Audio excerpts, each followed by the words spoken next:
everybody, Laura here. Thanks for joining me. Today I want to share a project I made with you using some of the new Falling For You release products that just came out hot off the presses, and they are awesome. Fantastic release. First up, I want to talk about the nested circle dies. These things here, when I got these in the mail, I literally skipped up the driveway because this is so awesome. I love the size. That large one is 5.5 inches. That is so fantastic. I love the largest of it. You can crop off a whole big lop, which is what I'm going to do here. And I just think it's awesome. See the little poker thing? I cannot stress enough to you how dangerous those are. I have poked my finger more times than I want to admit. Now, the thing about this large one, which I'm going to dive in, go big or go home. I want to start right off with the big one, but it took a little finagling to get the thing to fit in my big shot. So that is one thing you're going to have to, work. Now we need wider big shots. But I mean, look at this. How awesome. You can crop off a big whole side of your card and get that nice angle. Now I'm going to rub down my card base. I got a new magic powder bag. It's nice and pillowy and full and awesome. I always, always, always use this magic powder bag when I'm embossing. I'm going to be using this new Falling Stars. It's a full size stamp you can see here. I'm inking that up with Versamark ink. Now, one thing you got to be really, really careful because you see all those falling stars that kind of trickle and they get less and less as they go down. You can't press too hard or you're going to get Versamark ink along the bottom of your card, and your embossing powder is going to be everywhere. It's a little tricky to ink up these falling full size ink pads because as it trickles down, you just can't press too hard, if you know what I'm saying. I'll show you here what happens if you do get a little extra embossing powder.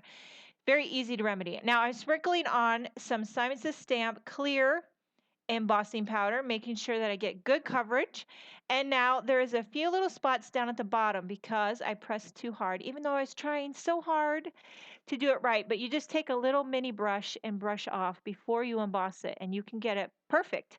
Now, after I embossed it, I'm going in with my ink blending. So I'm starting with Sea Glass, now Audrey Blue, and I'm just working it back and forth to get a nice blend. I kind of want to get a gradient, soft night sky. And now for the dark, I'm using Island Blue. I was nervous as all get out to come in with this Island Blue. I thought, am I going to be able to give this a seamless blend with the Audrey? But you know what? Look at that. It works like butter. I'm telling you, these Simon Says Stamp inks blend like a dream. And now look how that looks when you get that nice big arch. It just looks fabulous. Okay, so what I'm doing now is what I always do whenever I do emboss resist. After I'm done, I take a dry paper towel and I wipe it down. Any excess ink really makes your stars become whiter and they just pop more off of that blue background. And now I am stamping the adorable little Lila, but completely disregard what I'm doing. This is total flub. I was thinking I was going to stamp her on the card base and paper piece her, but I decided not to even go that route. So I went ahead and stamped her on some Nina Solar White, as well as a few of the cute little heart balloons that also come in this Lila's Heart stamp set. This stamp set was designed by Sherry Carroll. I'm sure all of you probably already know this by now, but she has done a really great job. It's such a sweet little set, and I love that they named it after Jennifer McGuire's daughter, Lila. I've actually had the pleasure of meeting sweet little Lila, and I think this stamp set represents her just perfectly. She's such a cutie patootie, just like her mommy. And so anyway, now what I'm doing is very, very simple Copic coloring. A lot of times I just do two shades of the same color family, like the E00 and the E02 for the skin. Those are kind of my go-to skin colors. And I know I probably need to branch out into the skin tones. I'm slowly doing that. There's so much to learn about coloring skin tones, but anyway, I was thinking of Lila, so I was kind of going with the light skin and the lighter brown hair. I just adore these loose, wispy curls that kind of flow in the back of her hair. Don't you wish you could have hair like that? My daughter Emma, who's 4, has same color hair, but hers is poker straight. I mean, it is poker straight. It's gorgeous. It's beautiful. Now, like straight hair seems to be all the trend with young girls because my 14-year-old, every morning, she's running the straightener through. And little Emma has this perfectly straight, shiny, gorgeous highlights. Everybody always wants the little girl's hair, how they've got that natural highlight, and it's so beautiful. And so you'd think that I was a professional hairstylist with what I go through around here with 3 daughters. I'm telling you what, It's nonstop. "Mom, can you do my hair? Mom, can you do a side braid? Mom, can you do a French braid that wraps around and tucks under my nose and then under my ears and then braid it in there and then a braid and go into a pony? And can you do a sock bun? Mom, do you know how to do that? Can you braid it up?